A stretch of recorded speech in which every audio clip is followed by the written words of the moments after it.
Josh, I just want to congratulate you today on this episode. Wow. For what? I'm just happy for you that you finally got to explain your thoughts on Stranger Things. Yeah. I wondered if you liked my pop culture commentary on this interview. I get pretty fired up. Yeah, you do, and you did, and you will later on in this episode in the interview. But I want to have a quick conversation and challenge about that, if you're up for it. Because here's a thought I had. The way you were talking about Stranger Things is similar. You can tell me if you think this is a bad analogy or way of thinking, but like there's a certain type of music listener who listens to my music and they say, this is the worst thing I've ever heard. Especially people who think, oh, there's a guitar involved in this, and that does not sound like the way a guitar should sound. And they don't and they don't like what I do. And that's like fine. Like I'd prefer those people just didn't say anything and just didn't listen. You know what I mean?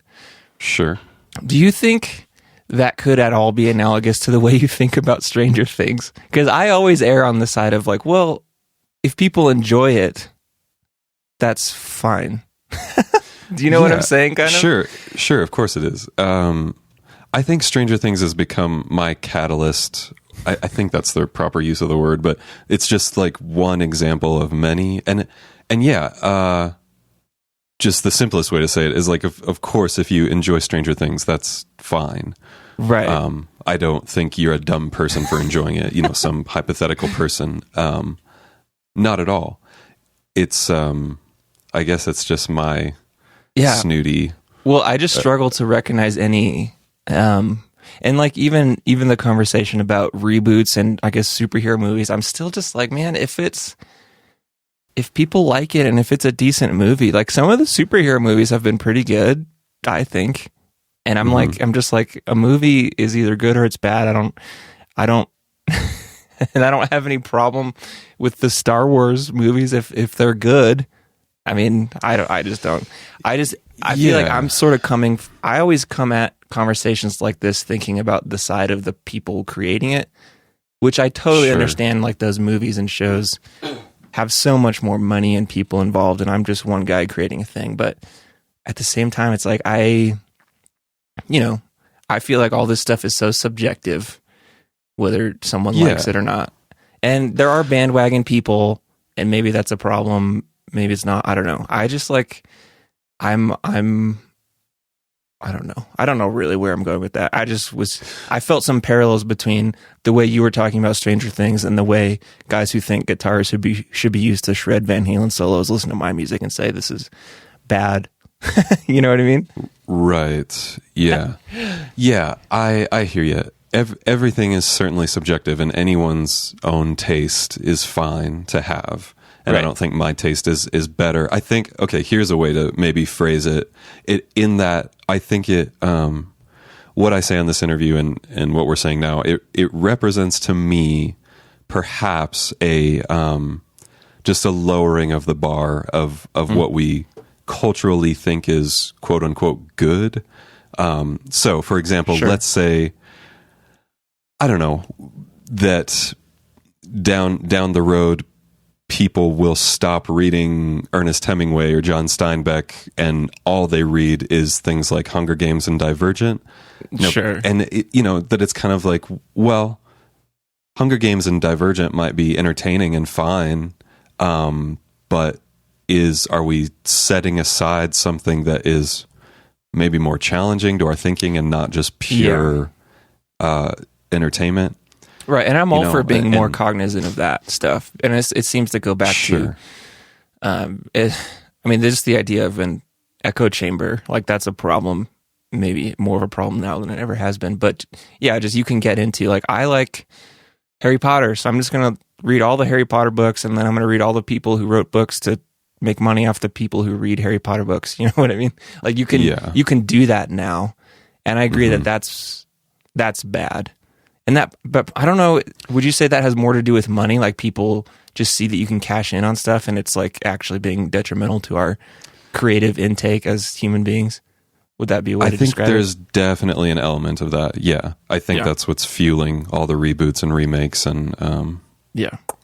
I don't know. It's the general idea that people aren't really challenging their thinking. They're just sort of like, I already know what I like. I'm just staying right around here always, Right. forever. Yeah, like the guy who just wants Harry Potter. Yeah, the guy who just wants to hear a Van Halen solo, like, don't immediately write off my music. I don't really care either way, but I don't know. Give it more of a shot. Sorry, I'm not playing a Les Paul into a Marshall for you, but I don't know. I'm still doing something neat, I think. So screw you, guy who wants me to shred. I'm not going to do it. Take that, internet person. But yeah, it's an interesting thought. Or it's just, I don't know. I'm not in real life. I'm not as pretentious as I sound always. And even like I say on the interview, it just doesn't matter. And I get worked up about silly things. And Stranger Things. Hey! Great. Well, okay, Josh, who is on the show today and why? And how? Yeah, and when were they on it? Well, I'm just kidding. Who is it? It's David, Ferry, and Ariel Rakes, two of my friends from Albuquerque. And I'll just kind of leave it there because I give a preamble anyway where I say how I know them and all that. So yeah, and it's another one where it's you solo. So good on you. Right. Yeah. Thank you. Before we get too much further, do you want to talk about Patreon? Yeah, I was going to say real quick that the audio quality on the interview is a little rough at points because those guys were, I guess they had me on speaker and there's some bleed over. So anyway, forgive the choppiness, but anyway, it's all good though. Yeah, we have a new patron to thank. From the way it's spelled, I'm going to say his first name is Stefan Birkland, but just for safety, I'll also say Stephen Birkland in case. One of those. I'm pretty sure it's Stefan. So apologies, Stefan/Stephen, if I got your name incorrect one of those times. And also, thank you incredibly much. Absolutely. Thank you for pledging to us every month. That means a lot. Every one of those is valuable to us. So thank you for that. And if you want to be one of those people, go to patreon.com/Ink and Echo. Josh. So, what? I was just going to say it's Saturday. So this is 2 days before. And I don't ever do this, and I don't even normally ever want to do this at all, but the things that are happening with our president make me feel very bad. And I saw you had a Twitter rant the other day, and I feel like each consecutive day has just gotten worse. And to the point, okay, here's my, I don't like to use the term waking up because that's whatever, but the past 8 years with Obama, like the only thing that really affected me as a white male was the healthcare thing, because I was self-employed and had like a super shitty healthcare plan that was no longer eligible, which was very annoying at the time. But looking back, I now realize that was probably a terrible plan. I know it was a terrible plan that wouldn't have covered me well at all if anything happened. And because of that, I was able to actually get on a better, cheaper plan. It worked out for me in the long run. But that was the first time I was like, I don't like feeling like the government is doing anything to me. But now I just feel, well, so here, I'll just go straight to the top with this. The stuff that's happening with Trump, do you feel like using the Hitler analogy is getting, one, is it even a good analogy to use at all? And two, even if it's not a good analogy, are we moving towards that being a better analogy? Because it feels like it to me. What do you think? I mean, I've always kind of rolled my eyes at that. Yeah, me too. It's just been way overused, and I mean, now it's a meme. But in a way, I think it's kind of disrespectful to the people that died under Hitler's hand, because there's probably not going to be anyone else that bad ever. So I mean, using this joke is just sort of... Well, I don't even mean it as a joke. Like, there are people, with the Muslim ban that just happened today or yesterday, I think. Mm-hmm. And people are saying, oh, this is, what happened when we turned away Jews in World War II, and then they had to go back to Auschwitz and die. So, like, it seems like at every turn, someone's like, well, look, this is similar to what happened in 1939 or 1940 or something. And it's like, because I was with you, I'm like, yeah, there's no way. But if it's like a 2D spectrum of like moving away from that or moving towards it or not moving at all, it feels like it's moving closer. And that freaks me out. And I feel bad about our country today. And like I said, I never say this stuff. And I don't like to say it, but oh, I know. Yeah. I feel, this is the first time ever where I feel like, if we just said some dumb shit on here right now, it'd be like kind of disrespectful a little bit to some things that are going on. And I don't know what you feel or where you want to go, but I just wanted to say that I feel bad, and I'm contemplating that analogy. And I don't know if that's good or bad. Yeah. In the way you explained it, I think in that sense, it probably is getting closer to he's making decisions that, specifically are prejudiced against certain groups and that are going to affect tons of people's lives. Sure. So what was your rant about on Twitter? It seemed non-specific. Well, yeah. Oh, it totally was. Which is probably good for Twitter, but right. Which is what I kind of meant. Which was just that. I still feel like people are treating it like a joke. Not the Hitler thing, but just Trump in general.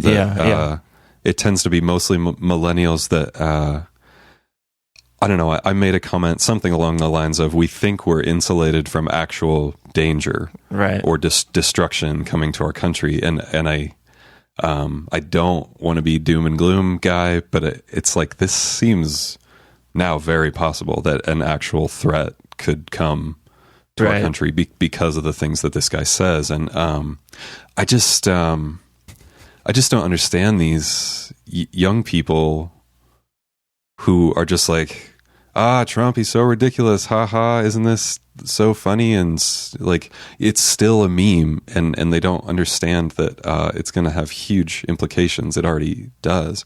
Right. And what's funny, I mean, I sent, a series of 5 tweets, which I, within an hour, deleted. Not because that's just always what ends up happening when I state my opinion. Got more response and feedback from those than like the history of the rest of my Twitter. So were people agreeing with you or no? It was like across the board. So disagreement, middle ground, and like, yeah, bro, preach it. Or so, did you get Pepe the Frog responding to you, or like a deplorable who wanted to say something to you? No. Okay. No, it was all people I know in real life. All right. And it was, I realized part of the reason I deleted it was just because no matter what, it's divisive. Even if what I'm saying I think is true, it's not fully explained in that context. It's not a conversation. It's just like, here's what I think. And then people are free to jump on you with what they think. And it's just, there's nothing fruitful about that at all. So I was like, I'm not going to, I shouldn't add to the pot being stirred. But I don't know. The people who were in disagreement, it's all I will say is I'm baffled how duped some people are, that they really think this guy is good. You talk about people making jokes about it, and it's like, my private Twitter feed is all were previously people who were just funny and stupid, and it was a place that I would go to for solace and to just revel in sarcasm and irony. And it has completely turned into activism and more real people coming out of their characters more than I've ever seen. And so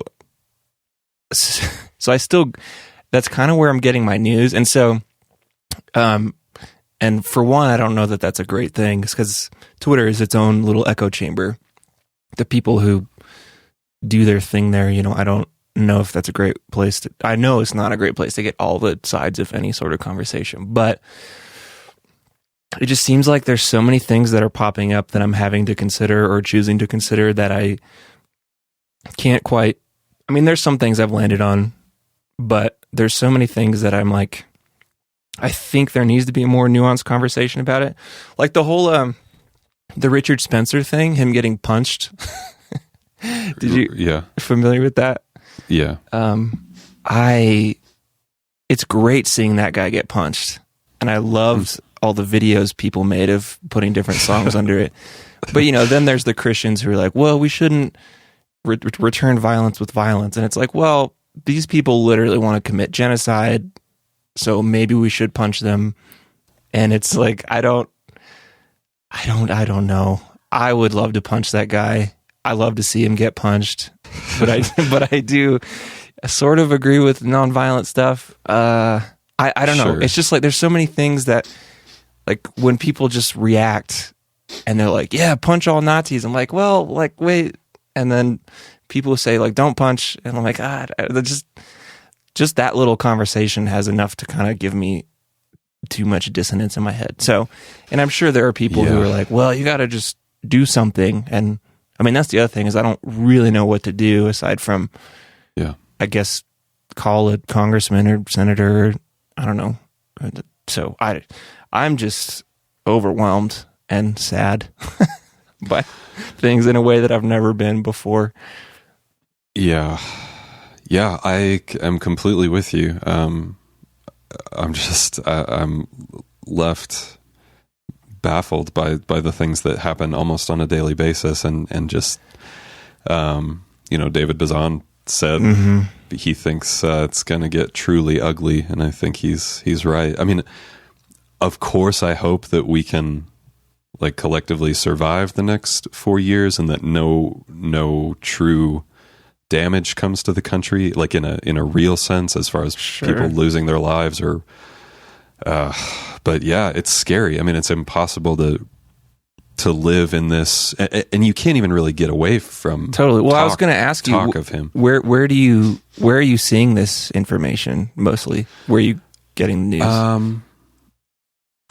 I would say Twitter and to some degree news sites or even just news sites, I suppose, which I don't seek those things out. Sure. But even, I was in the library yesterday afternoon, and these two old guys, who were sitting at a table, like talking about him, and it just seems he is very much in the conversation for him or against him, and perhaps in a way that no president has been in the ethos so strongly. Right. So, well, yeah. So I had along those lines. I've felt like on this show, I was telling Emmy that I was like, man, is what we're doing even worthwhile anymore when our country is so bad? Like, is it disrespectful to come on here and be silly and talk to artists when there's like much bigger things going on in the world? And right. Emmy's response was very helpful in that she said, well, for one thing, people need to laugh in this time. Like, we do need to moments of lightness against the dark heaviness. And I agree with that. And she said, essentially just that you can't like sit in the muck, right? And talk about, I don't know. We need to continue in the best way that we know how and do what we can in the context that we live in, right?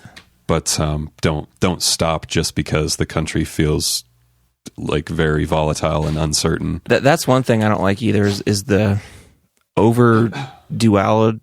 Everything's so much a duality. It's like you can't even if you don't say something, then you must be against something. Which that even has its things like it can go back to Nazism, where it's like, well, the people who didn't say anything are kind of the worst ones in that. But all I mean is that, if you're for the Women's March, you must be against this. And like, it's just all this, it's like, right. If you're doing a podcast about art, then why aren't you doing a podcast about X? Or it's like, well, everything can exist together. More than two things can exist, and that's fine. And that's something you don't get on Twitter or Facebook. It's like, oh, I posted, like I said, I support the Women's March. Like, well, why do you want to kill babies? It's like, well, no, I don't. Like, that's yeah. I wish there was more room for nuance. So that's a good way to say it. Yeah. So I don't know that I'm saying anything useful, but that's where my brain is at there. So yeah. Well, since people do need to laugh, I would like to share something humorous. Okay, please. This is a story from my own life. Andy's not in it. Terrific. So my favorite this story. Is, man, I keep feeling the need to apologize for the stories I tell, but do you want some shaker under this story? I have a shaker here. No, I don't think that would lend well. Okay, how about this? I've got some chips. Oh yeah, always down for that. Great. This sounds like some Lay's, maybe. Some Kettle brand jalapeno. Kettle. Hot. Great Good taste. Man. Naturally. Okay, here we go. So back in, oh boy, before I was married, some like 2009, 2008, something like that, I worked in a warehouse, moving, shipping boxes and stuff, various things. And my coworker at the time was Daniel Medina, who you know, Andy. Mm-hmm. And do I know the story? I might know the story. You might. Yeah, it's possible. Okay, I might know where this is going. I'd be happier if you didn't know it. But okay, all right. So Daniel played basketball, and like somebody had, I don't know, given him some samples of. It's like Icy Hot. It's a gel that athletes use on like sore muscles and stuff. It's not Icy Hot, but it's one like it. And so we were goofing around, I don't know, putting it on our hands and like being, it burns, whatever. And then Daniel had the suggestion, what if we put it on our testicles? Oh my gosh. No, I haven't. And so he didn't, but I took a package and we were like, oh yeah. Wait, so he funny. suggested it and didn't do it himself? But I may be misremembering that. One of us certainly suggested it, and then I went in the bathroom and did it and came back out, like dressed, of course, and just kind of continued on my work. Well, in about 5 minutes, I was kind of like hunching over and going, oh man. It's just like burning hot sensation or what? Yeah. Well, it was almost like a pressure, like a squeezing sort of pressure. Oh my gosh. I'm sorry. I know this is so vulgar I'm and ridiculous, fascinated. but I was like, and Daniel was cracking up, of course, because I was trying to do my job, and every once in a while, just moaning out loud, because I thought, oh, it'll burn or throb a little bit, but it's not going to be a big deal. But this was like had me hunched over. And to the point where 15 minutes in, I was like, okay, I've got to get this off of my sexual organs. So went back in the bathroom and realized, like, this stuff's kind of hard to get off. It's like a gel that really bonds to your skin. And so you can't just like wipe it off with a paper towel. So I went back to my desk, still in pain, and got the Tupperware that I had brought a sandwich in that day. Went back to the bathroom and filled it up with cold water. And so you teabagged your own Tupperware. Tupperware. It had my sandwich in it because that was the only way to experience relief and like get this off of my body. Was it just the greatest relief ever, or was it just somewhat satisfying? It was pretty immediate, yeah. But the sensation stuck around for the rest of the afternoon, even when I mostly got it off. So wouldn't recommend that particular experience. Yeah. Hey, you learned something. That's what counts. Yeah. But boy, it was very funny in the moment, and Daniel was dying. Even though you were the only one who did it, I still am picturing him being like, this would be really funny if, but then doesn't do it himself. Like, what the hell? I don't know. You'll have to ask him. I don't know why he didn't do it. Probably because he's a smart person and didn't want to be in pain. But, oh gosh. I'm glad that you used the word teabag first, because that's exactly the term I was going to use. I mean, not that I want a mental picture, but oh yeah, no one does. But so sorry, everybody. There's your joke for today. And that's all I had. I'm happy to move on to our great sponsor this week. Okay, yeah. Well, today's sponsor, I think, is potentially appropriate for the way a lot of people feel in the world. So here we go.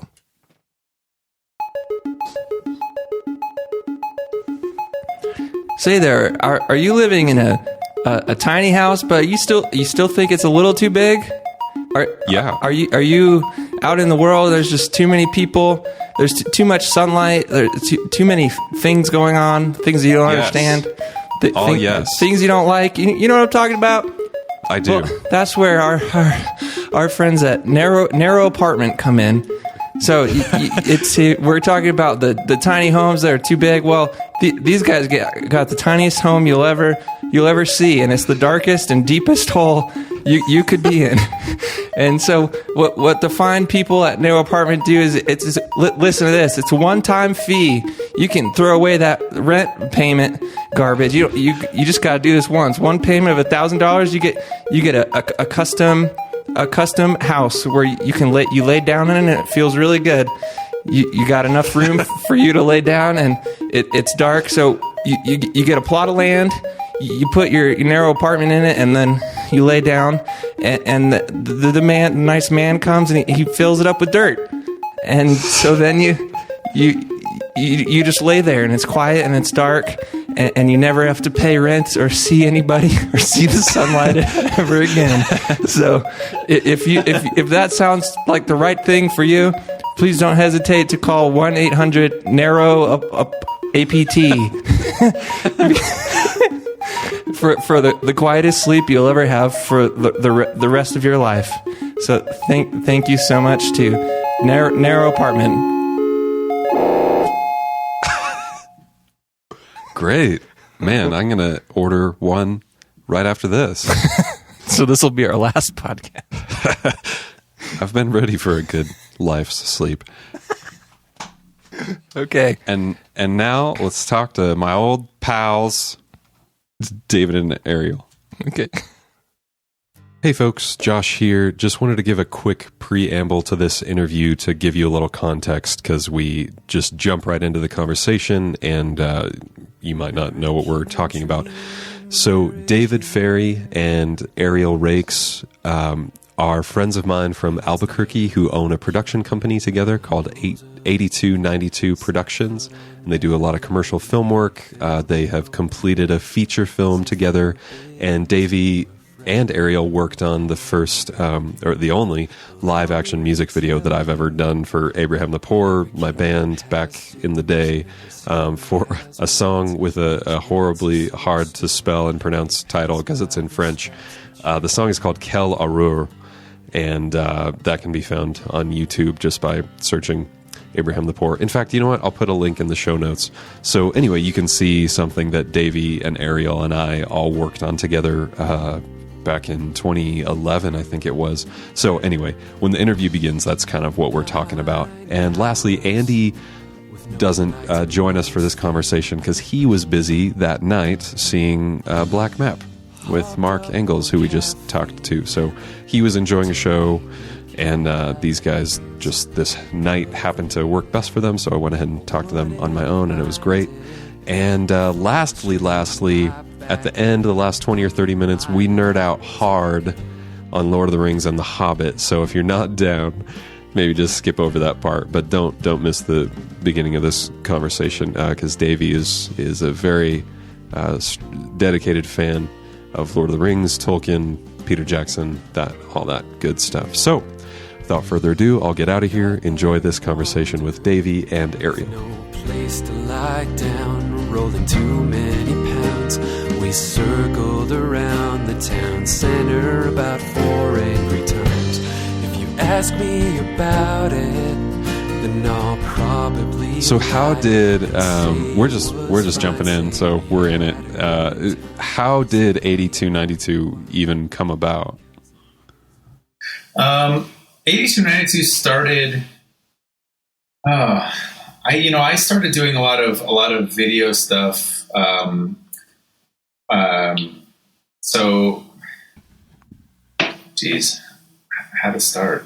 I don't know. I got a camera and just started messing around with it, and then started making little stupid videos. And pretty soon, some people, little mom and pop shops saw it, and they said, "Hey, can you make us a little commercial for our business?" And I was like, "Okay, no big deal." And it was just me back then, and so I started doing that, and then started realizing there could be a little bit of money in it. And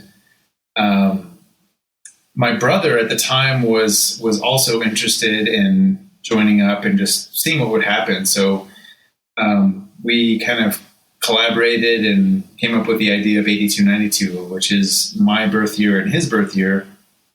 He's younger.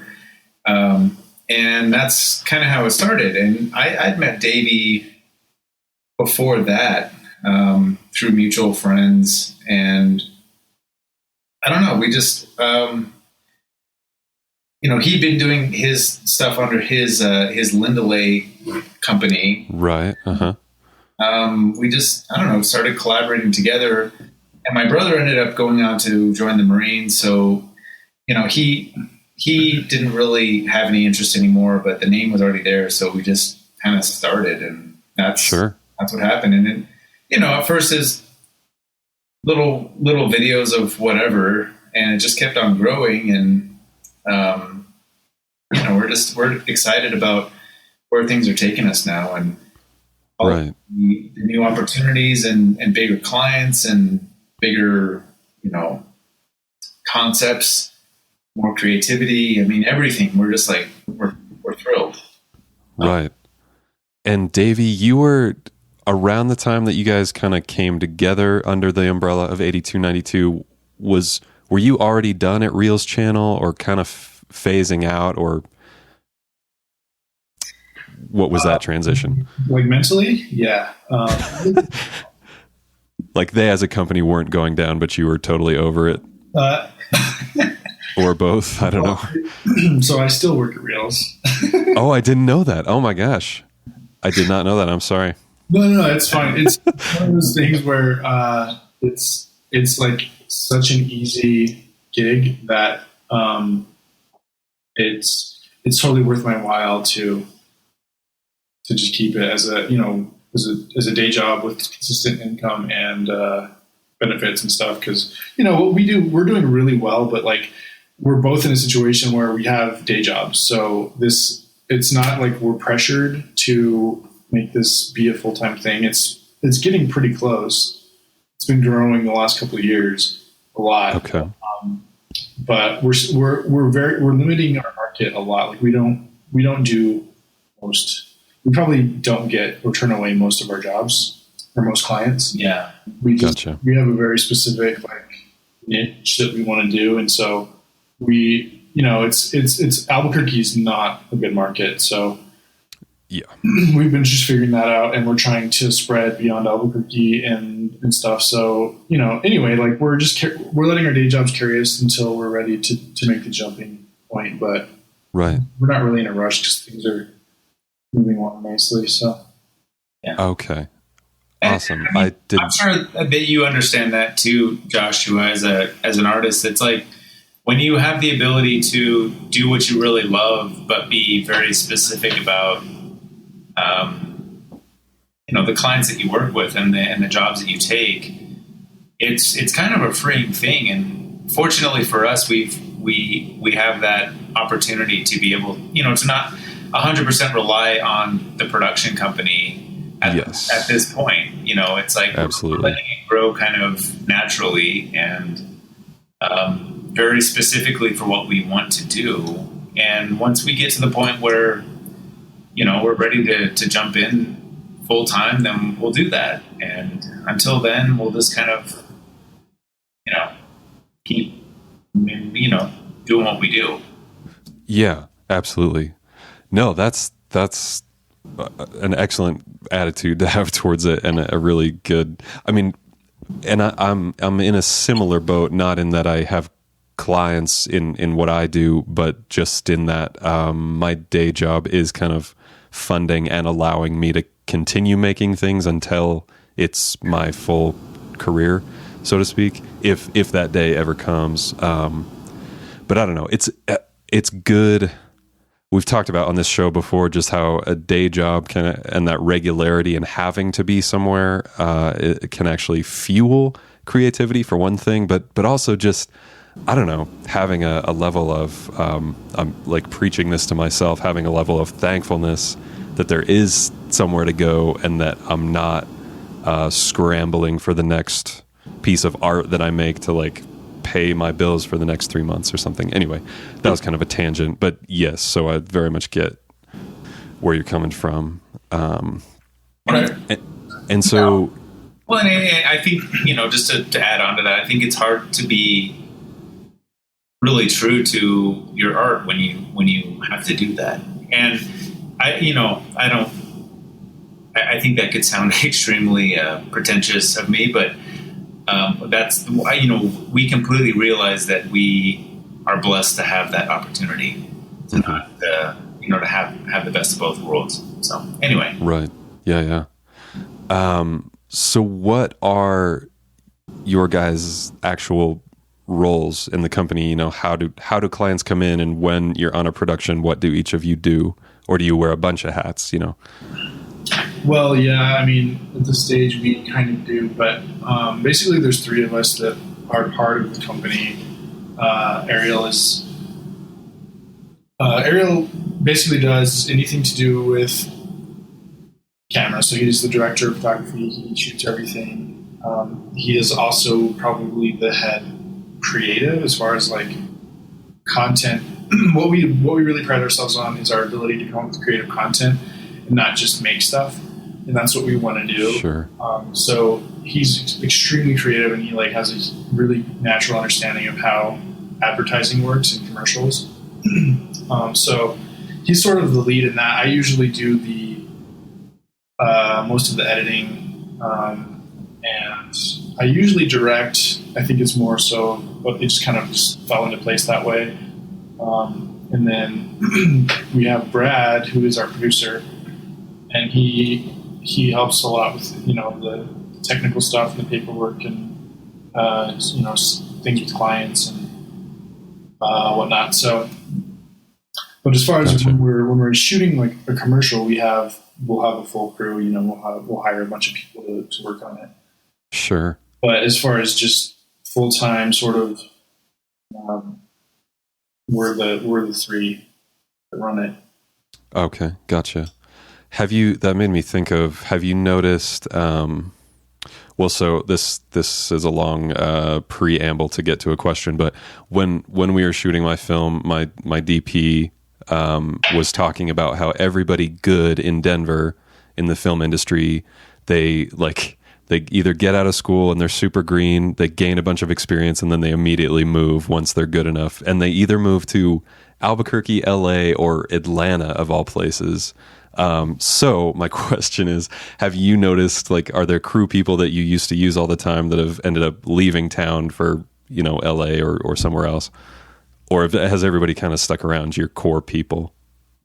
We have a lot of core people that have stuck around, and that's been a great thing for us because you get to know someone, you know the work that they do, and it's I don't know, it's just great to have them stick around.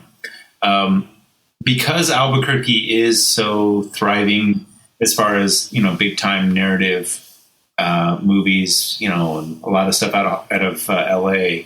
Mm-hmm. There's a lot of work for crew, to do nice, yeah, whatever they want to do, and that's a great thing for us as far as that goes. Sometimes it's hard when when the busy season comes and there's 6 movies going on at the same time and 3 TV shows. Sometimes it's near impossible to get people unless you're way out on your schedule. But for some reason, commercials usually are last minute. You know, everything comes together at the last second, which Right. just something we have to kind of figure out. But fortunately enough for us, everyone is pretty much stuck around, which has been great. And we have a lot of guys that we've been working with for years that are just insanely hard workers, and I just love that. I love hiring people that work as hard as we do because they have a passion for it, you know? Right. And that really makes a difference in the product that we make, because everyone is passionate about it together. And we try to treat our crews exceptionally well. And you know, I think they keep coming back because of that. I at least hope so. Yeah. We've noticed, I think the people that leave the most are actors. Gotcha. Actors are leaving constantly, and I think maybe people who are really, you know, set on directing too usually leave because there's just not anything here to do. But they always come back. Yeah. New Mexico has that quality of bringing people back. So, Davey, you are someone who you're so even keel, and I've probably seen you flustered. I don't think I've ever truly seen you stressed or angry, and definitely not lose your temper. But productions are naturally stress inducing. So, you know, does that get to you? I mean, do you ever have breakdown moments on set or like sleepless nights? But I mean, I'm not talking about you flying off the handle, but just, you know, does it get to you? Do you lose sleep over things, or are you pretty chill about most of it? I will say that I currently have, we just had a commercial last week, a pretty big one, a couple days shoot, and I still have 2 black eyes from his he threw a chair at me, it hit me on the face. And just violent rage from that man. Yeah. Next question, please.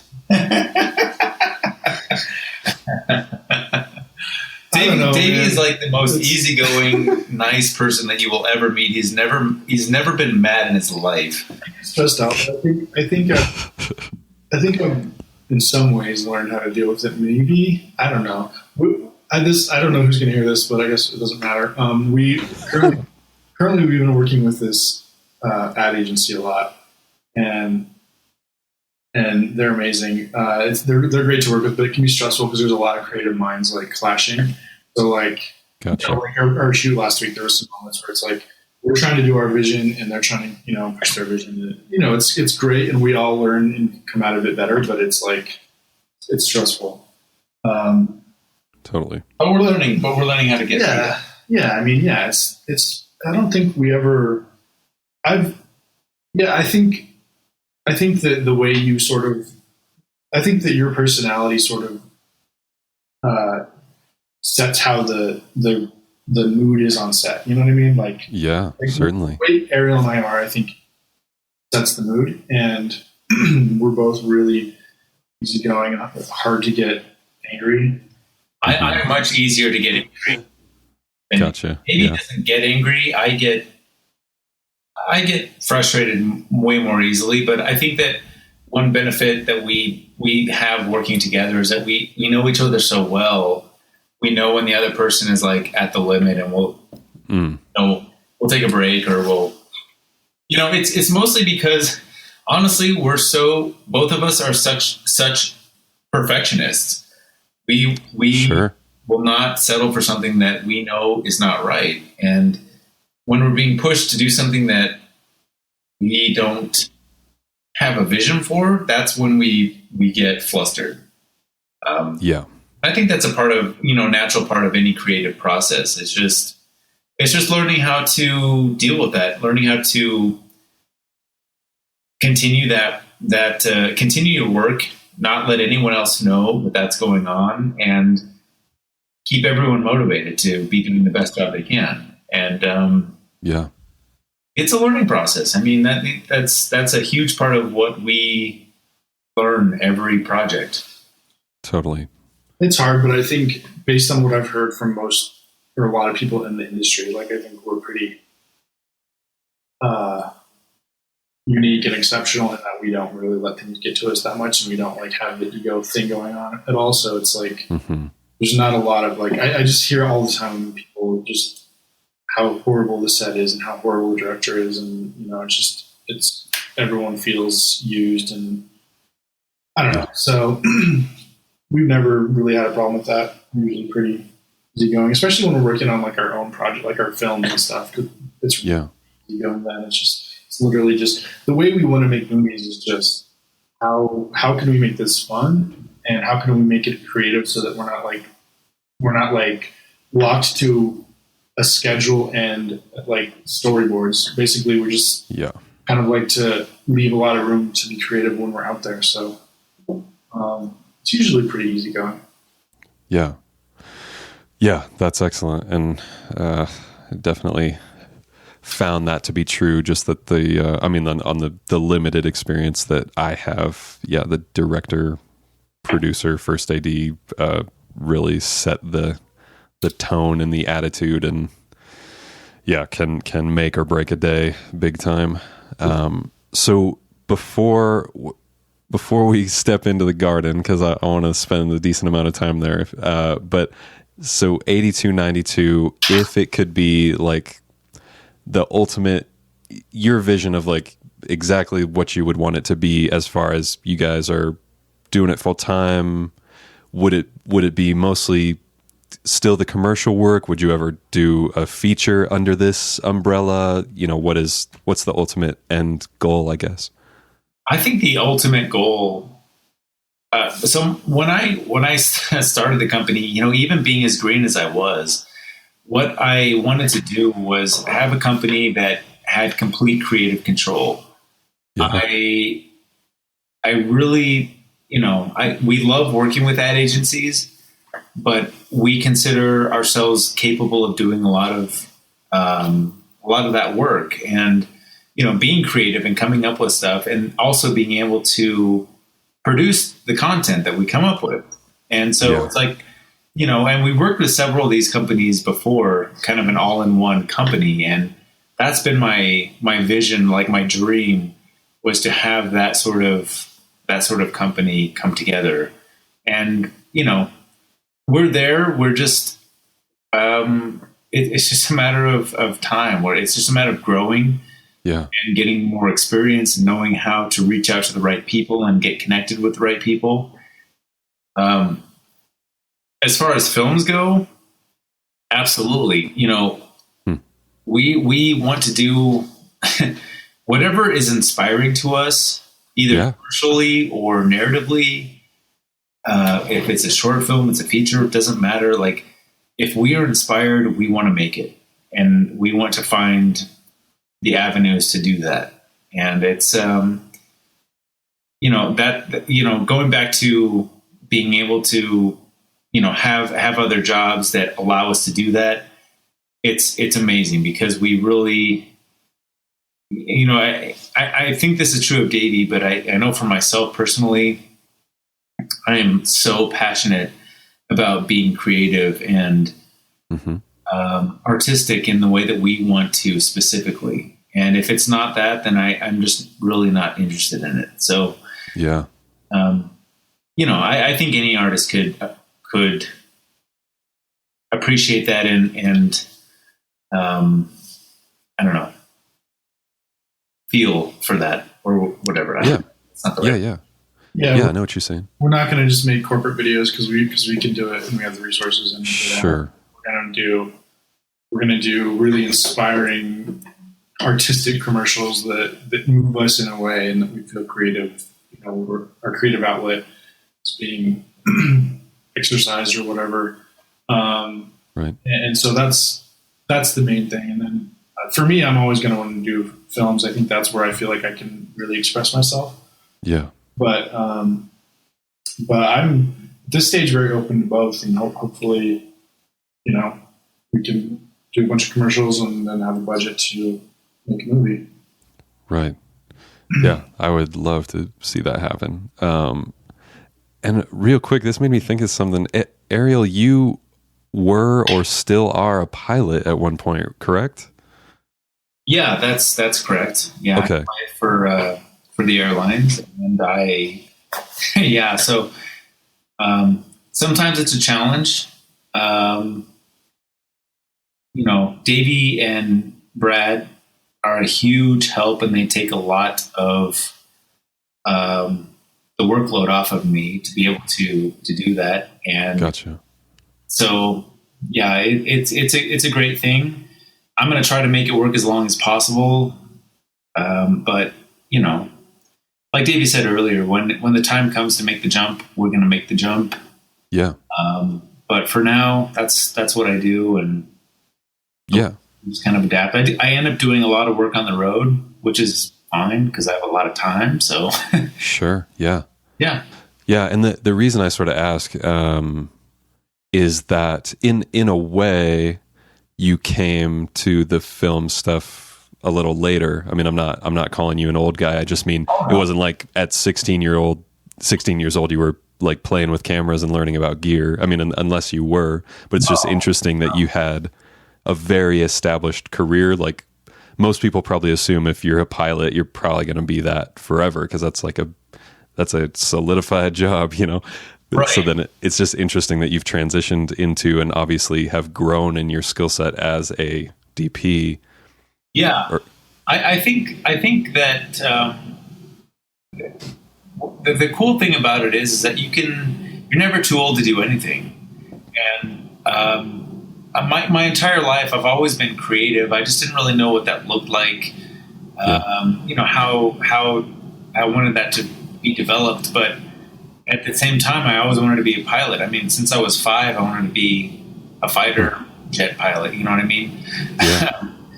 And I don't know. It's cool to be able to develop both and to go with it. And I don't know. I didn't really get into cinematography until I was probably late 20s. Gotcha. Okay. Early 30s. Really, really starting to develop my own sense of style and what I liked, what I wanted. And then, fortunately for me, I had a lot of great mentors. Corey Weintraub, the DP from your music video, was a huge mentor for me. He brought me onto a lot of his projects, and I just got to learn. And that was a really, really great thing. And we're still very close friends. We work together on projects. And it's a great thing. We have, different styles now, but, as any artist would, that's just kind of how it came about. But I would say for anyone listening that is maybe, later in life, there's always opportunity to grow, to learn something new, and to kind of start over doing whatever you want. Yeah. Yeah, absolutely. All right, Davey, I want to know what the hell is happening with the garden. If you're not completely tired of talking about it, we'll just give our listeners just a little background on what I'm talking about and where it's currently at. Well, early in Ariel and my relationships, I was good friends with his wife because we worked together, and she is an actress, Kristen, and we were kind of just starting to our relationship was starting to grow in a creative sense, and we were kind of starting to be inspired by similar things. And I think it was the movie The Tree of Life that really just brought us sort of together creatively. We kind of all were just blown away by this movie, and we talked about it a lot, and we kind of were let's make something. And I think it started out as I know it started out as a short. We just wanted to shoot some stuff, and there was no script really. I wrote a few pages of script just because I wanted to have some sort of guideline, but Right. We just started shooting, and This was in 1994. 94, we started shooting. Not really. It was 2012 actually, and it was the beginning of 2012 we started shooting, and then that year we kind of just explored things and tried things out, and Ariel was getting a lot better with the camera, and then I was sort of exploring ideas. And it wasn't really until 2013 that we started to get into it more, and we started to start shaping it, and we shot more, and we actually upgraded our camera system, so we kind of threw away everything we had shot before that. I wondered if technology upgraded in the time that absolutely. And then I think like probably spring of 2013, I really started diving into the script, and I mean there was never really like a script. It was sort of more of a guideline, but I dove into that, and I started really figuring out what I wanted the story to be. And basically I don't have a huge amount of interest in just making movies. I want to do something that that tells something that that has themes in it that are things that I'm passionate about, and I don't really just want to like take a script and, oh, this is a cool idea, let's make a movie. Like I only want to do something if it's something that like is an idea that I'm really passionate about. So I was, exploring these themes that I wanted to be in the movie, and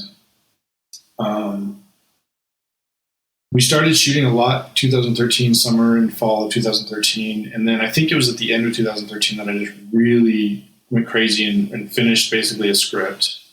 And then 2014, we did a lot of pre-production to set up a actual like shoot schedule. Because before that, it was just sort of days. And we'd like, oh, let's go to Colorado this weekend. Oh, let's go to Oregon this week. Let's, another benefit of Ariel being a pilot was that he could fly anywhere. And sure, one weekend they flew to Paris and got some amazing footage. It's like up the production value of the movie. Yeah. So that was insane. And anyway, so yeah, 2014 we did like a 9-day block of shooting. I think we finished the movie basically. So it's a very, I guess I probably should have talked about what the movie's about, but it's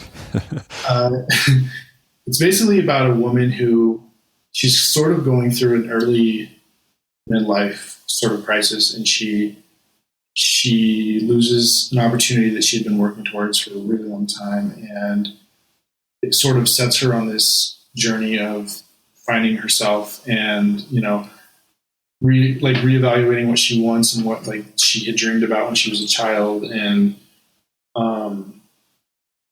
so she sort of goes on this journey of like she reads a lot, so she goes on this journey of sort of living through these fairy tale sort of vignettes that sort of explore different ideas and themes related to what she's going through. Mm-hmm. And at the same time, she's struggling a lot. Her relationship with her husband is struggling because she's not happy, and he's focused on work, and she's upset she's not fulfilling her creative desires or whatever. So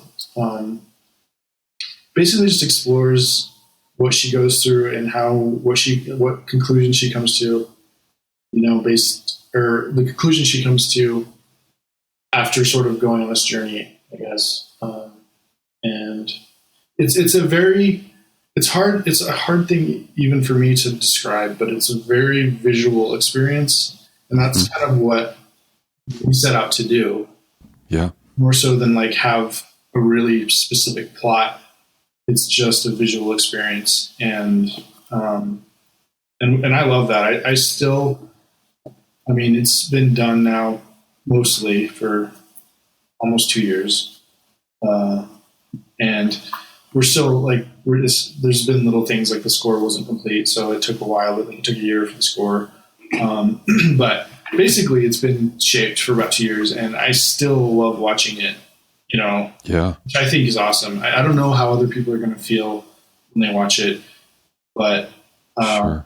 I enjoy it, and I think that's something. So, and that's not like, I usually hate watching the stuff that I've made after, the first couple of viewings. So totally, I don't know. I'm excited about it. I think I'm excited to see what happens with it. It does feel now kind of like it's like we passed it. We were way past it. Sure. Oh yeah. Something that we did a long time ago. We've grown a lot, but I'm still excited to see what happens when you put it out there. Like we really want to just try to get into festivals because that's where I think it would do the best. Right.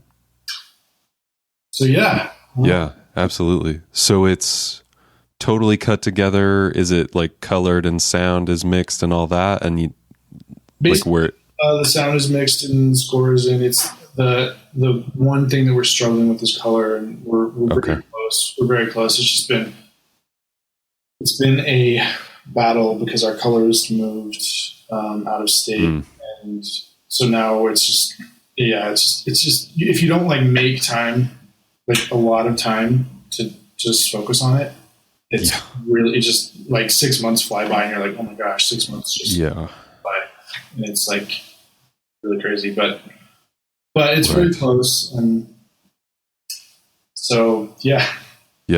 Do you hope to have it done for like this year of festival circuit? Absolutely. Okay, great. I don't think I can go much longer. At some point, I'm just going to stop caring about trying to. So I have to get it done in the next month or two, I think.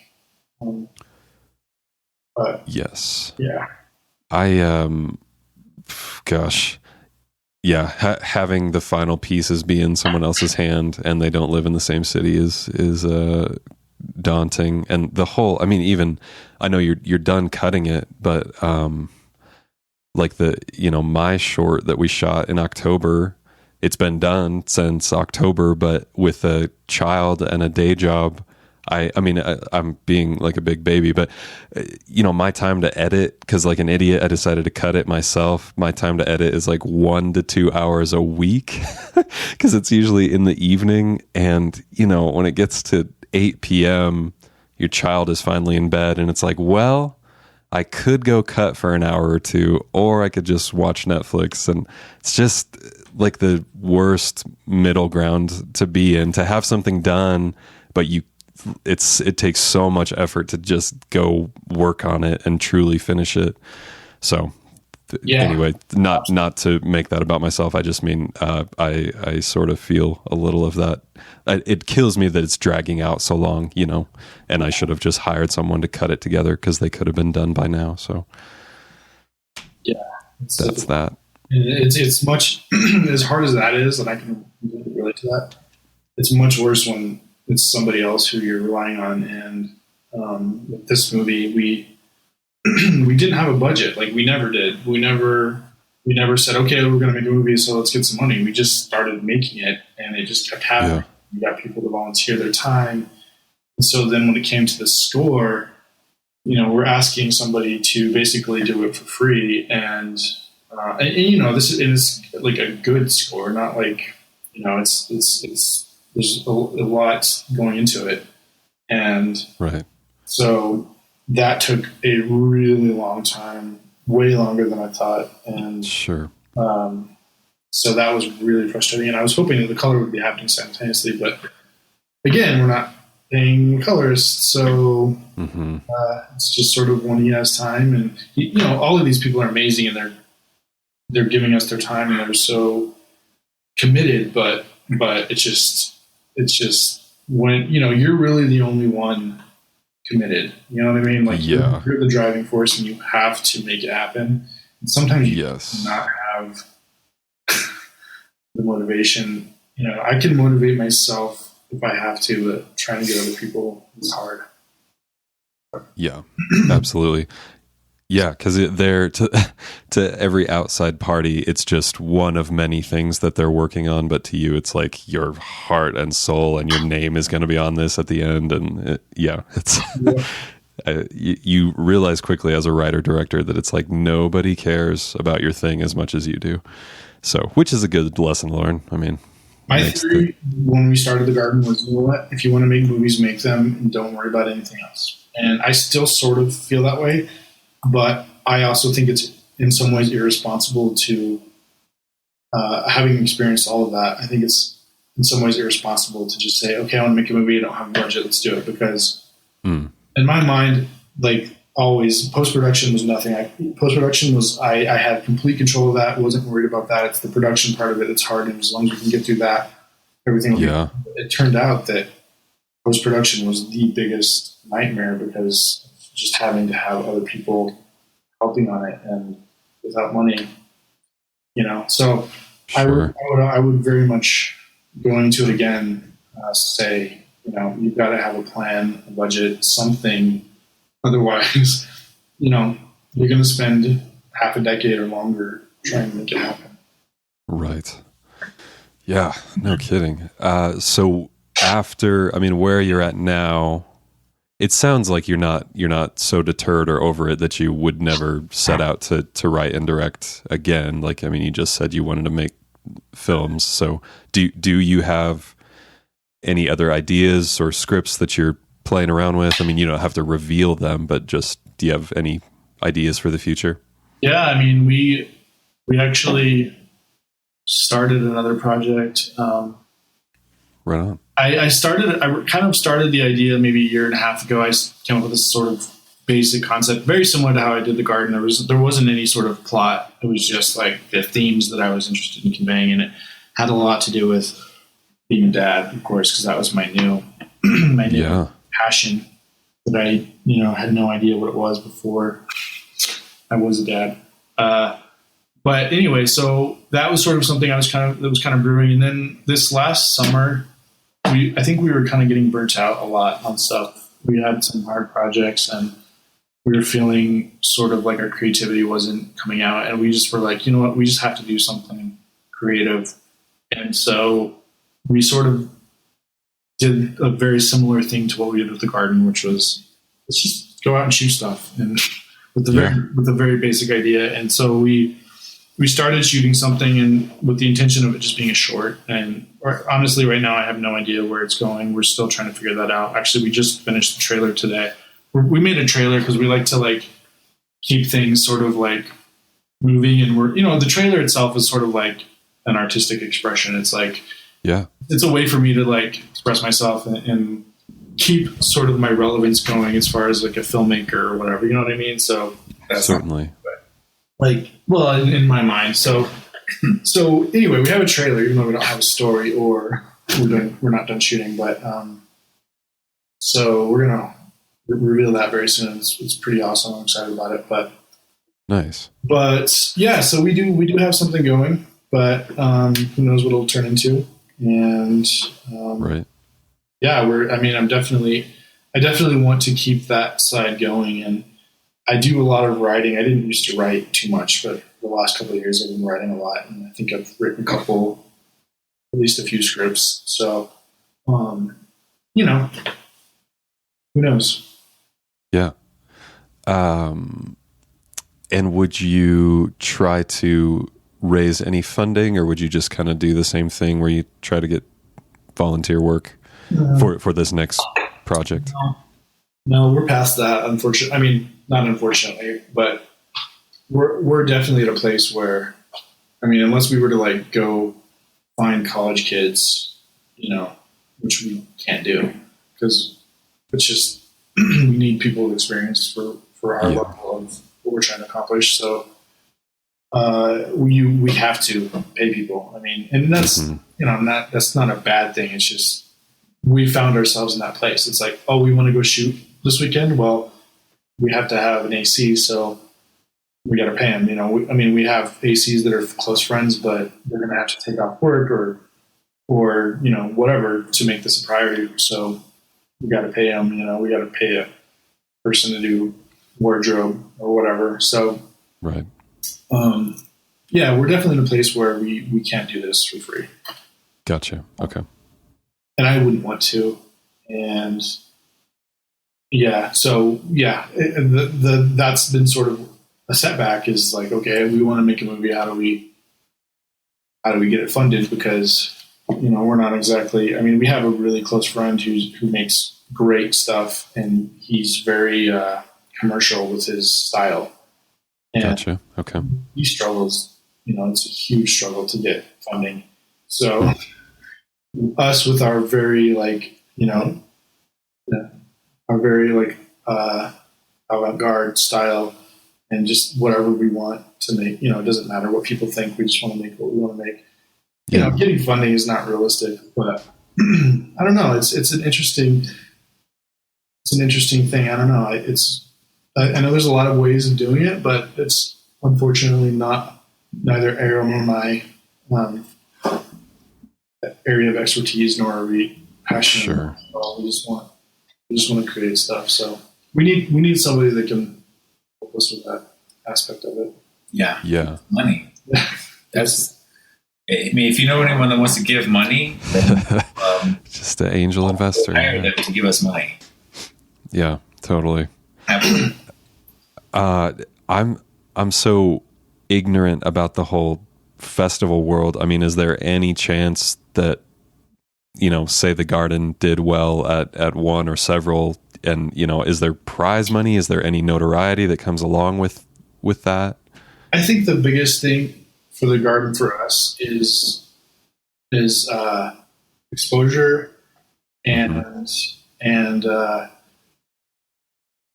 opportunity, as far as, well, you know, like, just, I guess resume is a big one. Sure. We made a feature. It's a cohesive film that, you know, we put together, and it looks beautiful. And I think that's the biggest thing. I think there's probably, especially now with how much on-demand stuff there is and streaming or whatever, I think there's probably a lot more opportunities than there used to be, like 5 years ago. But Sure. But I'm not really holding my breath for it. But yeah, again, I think it's a lot to do with personality of the people behind it, because I think if we had the right person, we could push it to whatever. But you know, Ariel and I are just like, yeah, whatever. Like, if something happens, cool. If not, we're not going to do anything about it. So, sure. You know, which isn't great, but that's just the way we are. So, you know, maybe like something on some platform that is looking for indie movies would pick it up. We probably wouldn't make much money off of it, but if people are seeing it, that's cool. I think it's the kind of movie that will attract people's attention, even if they don't end up liking it. Sure. So I think it has that going for it. Yeah, certainly. Everyone we've shown the trailer was just like, "Oh, like, what is this movie?" You know? Yeah, absolutely. The most recent version of the trailer is particularly well done. I mean that may have come out several years ago. I remember watching it at my desk at work, but I think that was quite a while back. Yeah, I think it's been about 2 years. Yeah. So I have a odd question that maybe you guys won't resonate with, and if so, that's fine. But I have found myself, and this is going to sound pretentious or snooty or something, I basically more and more often with quote unquote content that is coming out, not artful films or good TV, but just content like the slew that is churning out every day. Find myself more and more dissatisfied with it usually breaks down to the writing, that just so many shows, especially ones that have been highly recommended, I can't even stomach them because they're so formulaic. And I don't know, and Andy, my co-host, who isn't able to be here this week, is going to kick me for this, but like I quit 3 episodes into Stranger Things because I knew by that point it was not going to surprise me by the end. And I was like, I get it. These are tropes. It's, you know, it's nostalgic, whatever. It's very great production value, but I'm just like the writing, this isn't going anywhere. Maybe that's because I read a ton of Stephen King as a kid, and just I already know where this is going, and so I don't want something that has no mystery, that has no interest, and that's just one example. So anyway, does that make any sense, or am I off my rocker? But for me, it makes a ton of sense. I have started so many shows lately that I cannot. I will get maybe 5 or 6 episodes in, and I'm bored. And I just don't care, like, I don't know. For me personally, I think that we're entering a different age. There's a lot of, the whole streaming platform is huge. So Right. everyone, Hulu and Netflix, and Amazon, everyone is trying to make content that's very unique. That, sometimes it works, sometimes it doesn't. HBO, like, it's just like, I don't know. I think no, I know I agree with you. I feel like every time you turn on Netflix or Hulu, you're seeing a commercial for a new series that they're pushing. Yeah. And it's like we're being inundated with content, and they're just hoping that something will stick. But yes, I don't know. Like, some of them are really good. Yeah, absolutely. Uh-huh. But I would say for the most part, everything is terrible. But Yeah. I like you said, that sounds extremely pretentious. Could I make something that's better? No, not right now. Right. But I don't know. Yeah. It's a hard thing. I think that that's just a picture of networks wanting to be successful and throwing any spaghetti at the wall and just hoping that something sticks. You know what I mean? Yeah. And I don't know. It's Right. a very different world with media. Right. All the different platforms that we have. Everyone's competing, and it's like everyone has a half of an idea. Not to mention, like, I'm going to pull my soapbox out here for a second, but Please. I think that Hollywood is doing the same thing with the remakes. Like, Oh my goodness. Yeah. I just want someone to have an original idea for once, please. Right. There's been a couple movies, and very few in the last couple of years, that I was really excited about because it was not a remake. It was something unique. In whether it was good or bad, I don't care. Just it's unique. It's an original idea. Yeah. I am so tired of comic book movies, and every remake. I'm like, has everyone lost their damn mind in a literal sense? Are you not able to think anymore, or is everyone just after money? And that's, I don't know. I think that's a huge detriment to our industry as far as watching content that is unique and interesting. But from a business standpoint, I understand it. Studios Sure. do bank on something that they know works. So if Right. Superman 75 is a good banking movie, they can make a quick couple $1,000,000. There you go. Right. It drives me bananas. I want to watch a movie that's original and good. Yes. And Davey, you can speak to this in a second if you want. I think I should clarify that my own words. Just I don't want to come across as if I've got the best taste ever and whatever. Because I don't feel that way, and I don't feel that I can make a better thing, like you said, than what's being put out. What I fear in a weird way is that our entire societal sort of standard of quality has been dropped, and that in a way nerd culture has kind of taken over, where it used to be kind of a obscure niche thing to like Star Wars, and now like every fucking kid has Star Wars shoes and lunchboxes and toothbrushes and whatever. You guys can cuss on this, by the way, however much you want.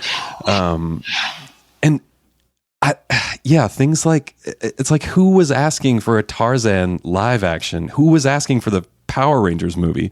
Like, at this point, it just seems like they're looking at a history book and was like, what was successful? Close your eyes and stick your finger on it and like, let's make that one. it just doesn't make sense. And yet our whole culture, sorry, I'm getting fired up here. I just to use the example of Star Wars, I used to love it. I loved the original trilogy, but now on my own pretentious, oh my gosh, what is principle? Just out of principle, I didn't go to Rogue One because I'm like, yeah, I'd kind of like to see it, but I'm not gonna like collectively ejaculate with the rest of the culture and be like, oh my gosh, give us all the more Star Wars. Like, yeah, all the origin stories. Come on, more. Like, I just didn't want to, I know my $9 isn't going to make a difference, but it's just like, I don't want to go give my money to that so that they'll make more of them. Does that make sense? Yeah. Oh man, I'm such a pretentious asshole, but I completely agree. I think unfortunately it is all about money, but and it's you know what? Why are we going to risk? There's no art. Directors are hired for their ability to work with a studio and create something that is very controlled by the studio because they know what will make money. Sure. That's why I think independent stuff is so important because it's such, you know, like what we want to do is have complete creative freedom to do what we want, and we're not interested in doing anything. I'm not going to go off and you know, if someone came to me and was like, hey, will you make, you know, the next whatever movie? Like, I'd probably do it because I'm an idiot. Yeah. But, absolutely. But I mean, we can scoff at money now. Yeah. If it ever came our way, we'd be like, yeah, Superman 78. I don't know. That sounds nice. Like, I would get, you know, it'd be a nice change. I would like to say that, like, that's just not what I'm interested in. Like, I don't get any. Like, I don't like making movies for the sake of making movies. Anyway, so I agree with everything you guys have said. On the flip side, I think what I've sort of started to notice is I think like Netflix has a very interesting ability to make content that is not regulated by certain things. And I don't know, I've seen some stuff that I've been pretty impressed with recently that like I agree. Stranger Things, like I never finished it. I tried really hard, but I just did not care. Amen. We watched. I watched the OA. I watched the OA in like a week. Nice. I don't know. I thought that there was something unique about it to me, and it felt like something that no like network would ever pick that up. And sure. Yeah. The reason, you know, Netflix being able to make that because they're just willing to risk it, I thought was incredible. And there's been a few shows like that for me that I've watched and been glued to the screen and been very like, wow, this is in a way like nothing I've ever seen. Mm-hmm. But for the most part, it doesn't happen. I guess what I'm trying to say is that I think that while we live in this world where art, as you know, cinema as art is dying, it's also being revived in a way that I didn't expect with things like Netflix. Mm-hmm. Yes. Which is really interesting. And not that The Garden it would be a good thing for that, but I think something like that, like a movie like The Garden Netflix could do something with a movie like that, because they would say, you know what, we don't have any, you know, the risk is low for us. We don't have any, you know, whatever. Here's the money to make this happen. And I don't know. I just think that's the thing that's happening is art is being brought back a little bit by things like Netflix. I haven't gotten into anything on Amazon yet, but I've seen a few on Netflix that I've been really impressed with. Yeah, absolutely. It's funny that there was probably a time period where one person could get through all of the Netflix original content, but now it's like, oh my gosh, guys, like they're just like, oh my gosh, I can't think of the word. They have a lot of money, basically, but yeah, I would say of the streaming places, their standard of quality certainly seems very high, and they choose some really daring and they push the envelope for sure. And it's nice that they're not limited by ratings, like a rating system, Anyhow, Hulu's on the way. I see some. Are they? For Hulu about there's a brothel show. I'm just like, what the hell is this? Wow. Just and it's going like, full out. Yeah. well, it's like, okay, we're gonna make a show about tits. That's our thing. Netflix and HBO are pushing the limits. Well, we're gonna match you and raise you by I don't know, whatever. It's like I don't know. I think it's interesting. Well, that's just the way that the industry is going, though. Like, people are losing their satellite or cable subscriptions, right? Because it's just like we know the content we want to see. There's no point in subscribing to an entire, I don't know, hundreds of channels worth of stuff. Right. Most of which people don't care about. We only have 5 channels that we're really interested in. So people just stream it. Right. Anyway. Right. Yeah. Man, it truly feels good to talk about these things with you guys, because I don't get to go on rants like that with many other people. I love a rant. Yeah, it's cathartic. So, as we are wrapping up, Davy, you are a very passionate person about Tolkien, the writings of the J.R.R. And I think you're the only person I know who actually owns like the massive, 12 volumes of Tolkien lore, or the history of Middle Earth, or what is that actually called, that set? Yeah, it's actually called The History of Middle Earth. And okay. I actually don't. I only have like 7 of the 12 books.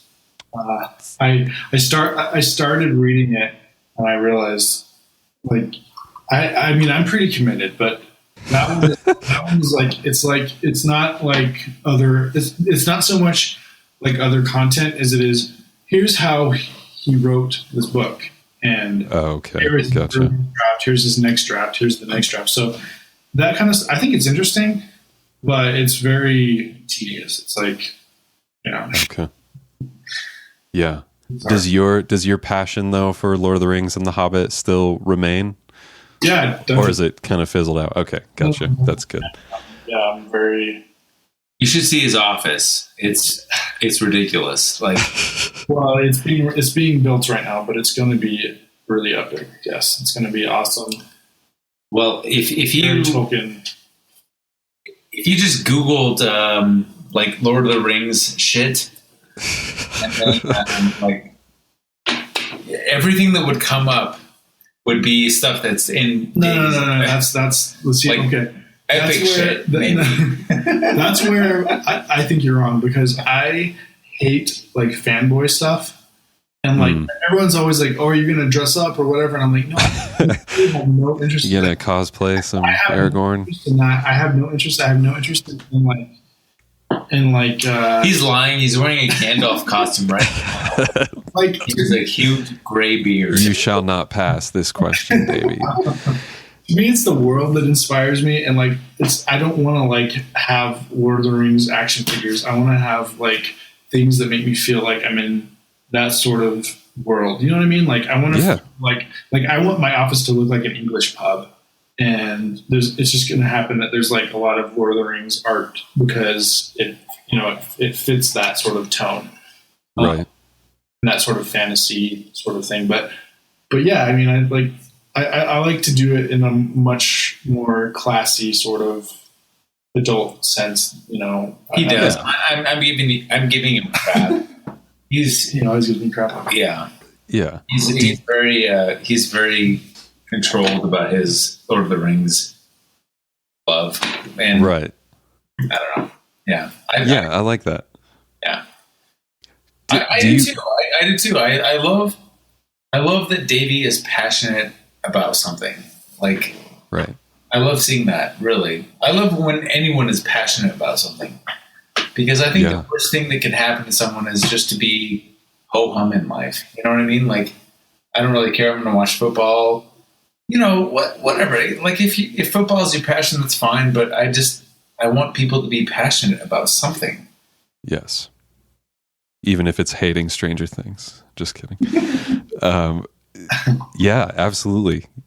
Yeah, it's important to, I mean, I've heard this said by others, but as you grow older, just to remain interested in things, to not just kind of become set in your ways and you do the same thing over and over. I mean, because that's sort of when you just do the slow descent to death. It seems like, I don't know. Everybody's different. Maybe someone has brought great joy by just football, but I hope that I will always be interested in new things. Yeah. Davey, have you actually acquired, or are you even interested in like an actual prop from any of the films?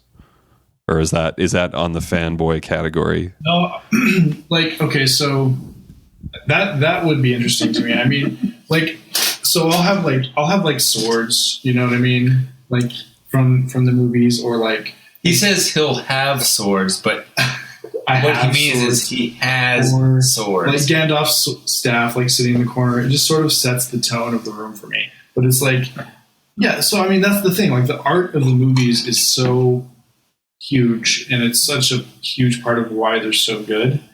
Like, the design that went into it is like really unmatched in my opinion. And so that kind of thing I would love, you know, the art from the movie, like the beautiful props and whatever, to sort of set the mood in my room. That's kind of the thing I like. Yeah, certainly. So in your educated opinion, what went wrong with the Hobbit films? If anything, in your mind?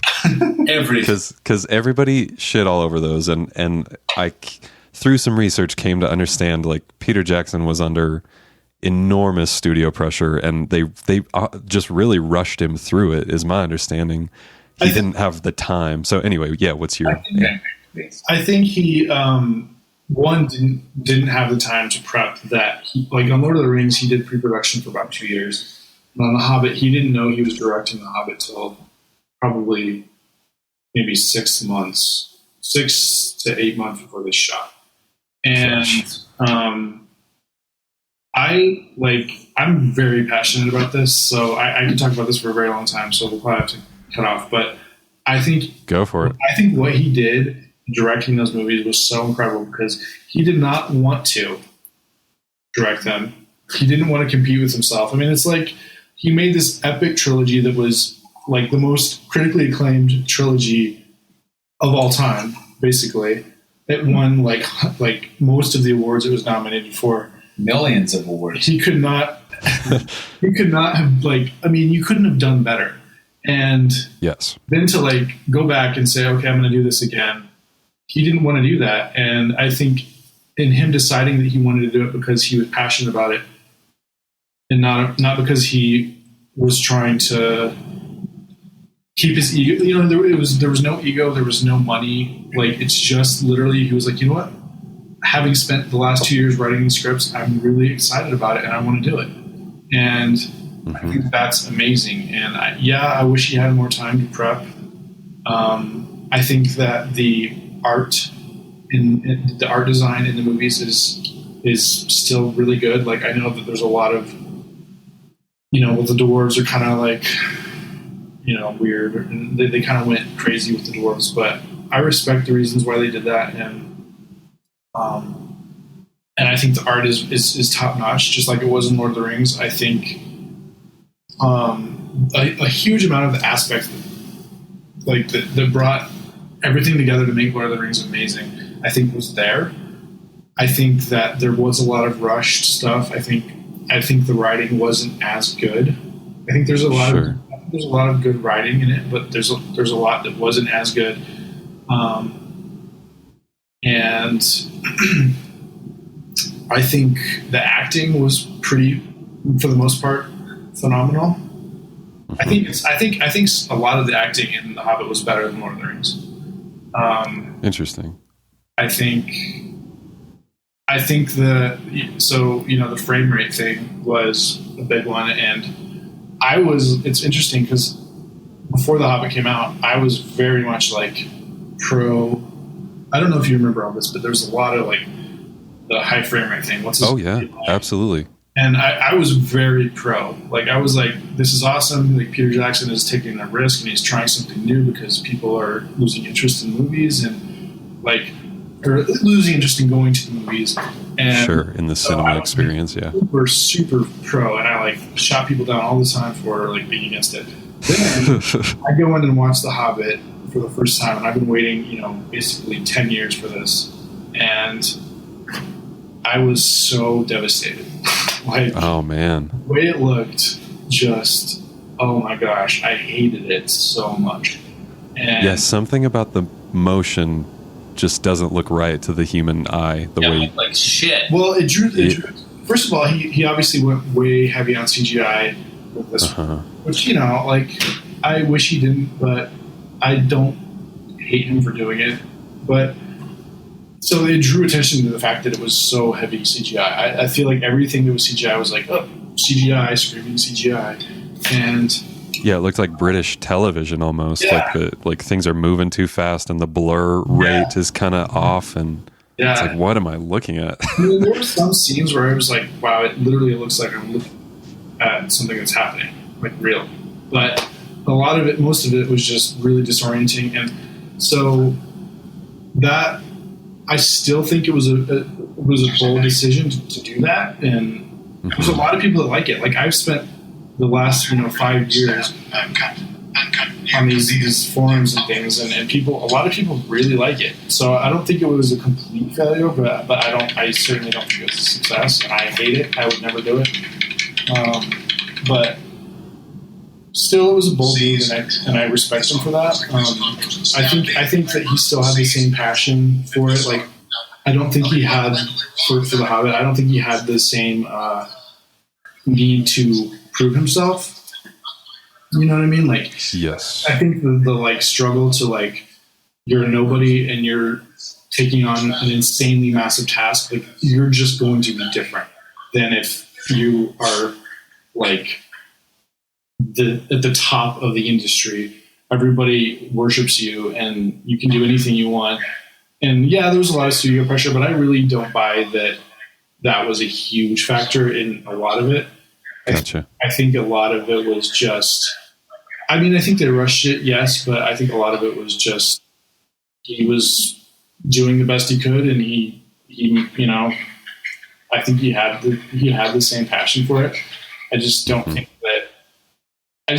that it worked quite as well, and the story didn't work quite as well. And then, like, I also think that it's just being compared to Lord of the Rings. You know what I mean? Like, I don't know. Yeah. Like, I think if these movies had come out under different circumstances or a different context, it might have been different. There are a lot of parts in it that I cringe, a lot. Sure. Oh yeah. But there are a lot that I'm like, wow, this is really good. And the more I watch it, the more I like it. So I don't know.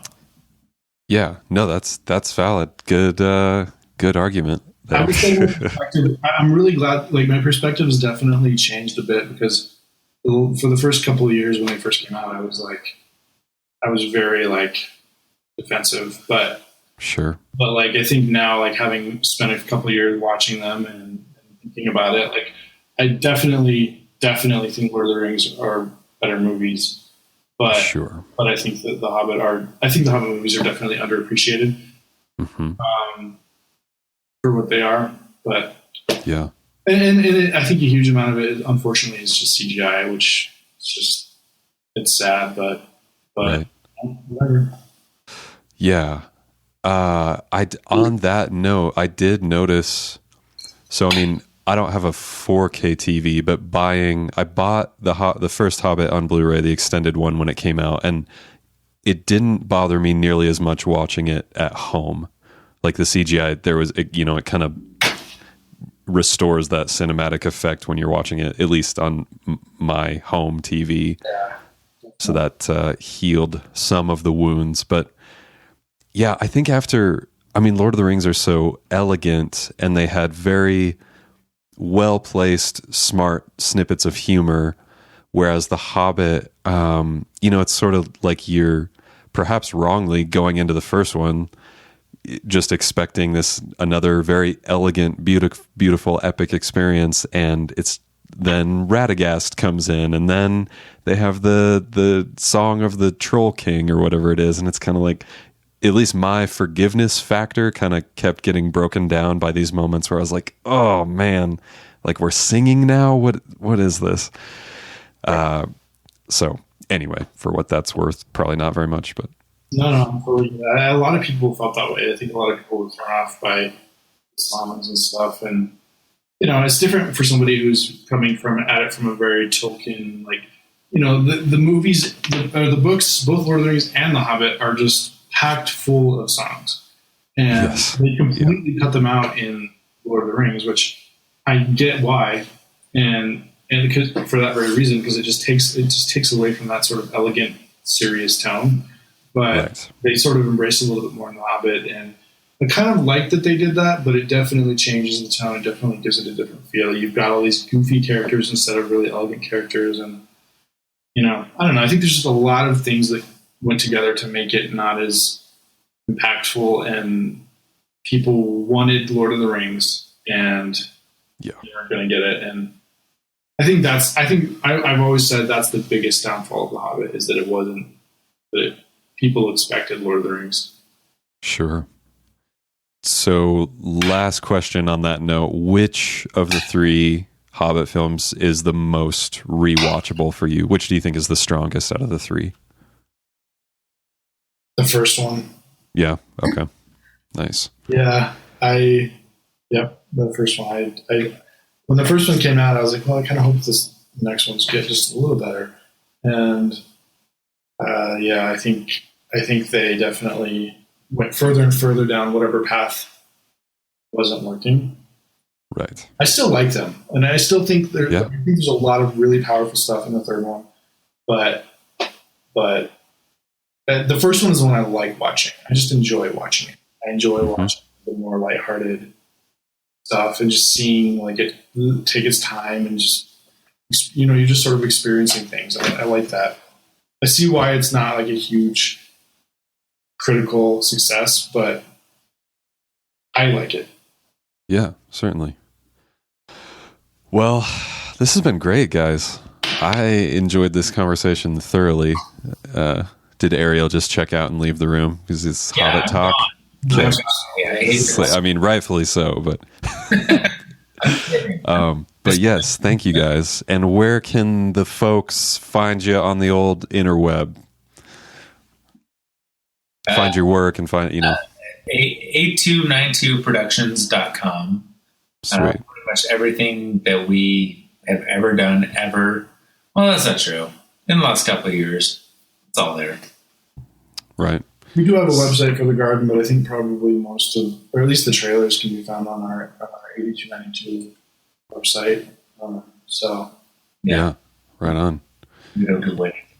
And if any of our listeners just have like a pile of cash sitting around and you want to fund a feature film, just give it to these guys. They'll use your money well. That'll appeal to all of our high roller listeners since we have so many of those. Anyway, thank you guys. Take care. Andy, what'd you think of those guys that you didn't get to talk to? It was good. I wish I could have been there. I could have been the one to throw in the wrench on your Stranger Things conversation. It would have been fun. Yeah. In a way, it's nice having you not on the show because then my rants don't get interrupted. Yeah, but I'm the rant. The rant interrupter here. That's my job. But yeah, I seriously cannot wait to see Davy's movie. Because the trailer is badass. It looks really beautiful and interesting, and poor guy has been working on it forever, or there's just been big delays like he mentions. So right. Yeah. I would be so discouraged personally. He doesn't sound like he is, but if I had a movie done and was waiting an entire year for the music, hope that doesn't happen to me. No, okay. I didn't even mean that to go there, but just truly it'd be so sad to have a movie done and not be able to put it out. So oh yeah, totally. And anyway. Hey, we were. Can I say one more slightly funny thing about Trump that happened yesterday that just Sure. had me kind of dying thinking about it, dying in like a laughing way. So, and I don't know, maybe this isn't true. I don't know. I don't really care because it's funny. So there's a picture of Donald Trump. He's got his hand on Obama's back right as Obama's about to get onto the helicopter to leave, like after the inauguration. Yeah. And I guess there was a print of it made to go in the White House or for online publication. I don't remember if it was physical or not. And people, I think what happened, so there's a Getty Images version of the exact same picture. And then there's the picture that the White House put out. And people like figured out that they put a warp zoom on his hand to make his hand look a little bit bigger because everyone's been making fun of how small his hands are. What the heck? Like, and again, maybe not real. I don't know, but it's an amount of pettiness that I feel like would make sense in him. Oh my gosh! Like so as in he had someone specifically Photoshop his hand so it looks bigger. Yes, because he's heard talks online. Oh my gosh! And like that's who's in our office. Someone made a GIF zoomed in on his hand that just went back and forth between the Getty image and it just goes boink boink boink and just pop. You know, you can see the warp filter in effect on his hand. Oh my gosh! That's also slightly terrifying that he cares that much, maybe, but it's just funny. I mean, you can't get that shit past the internet these days. Oh yeah, don't even try. It's ridiculous. Yeah. So. Oh my gosh, what a world. So anyway, Davy's movie's coming out, and your movie's coming out, and it's not going to take a year to have the music. So things are good in that world. In fact, we're probably both going to have our movies done by summer, so we can, because we'll both be submitting to festivals this year. So nice. Hell yeah! You guys going to be fighting each other? Like film fisticuffs? I mean, good term, but he's got a feature and I've got a short, so they're not in competition. Yes. Gotcha. All right. So there you have it, folks. Talk to you next time here on the beautiful Ink and Echo show. Oops.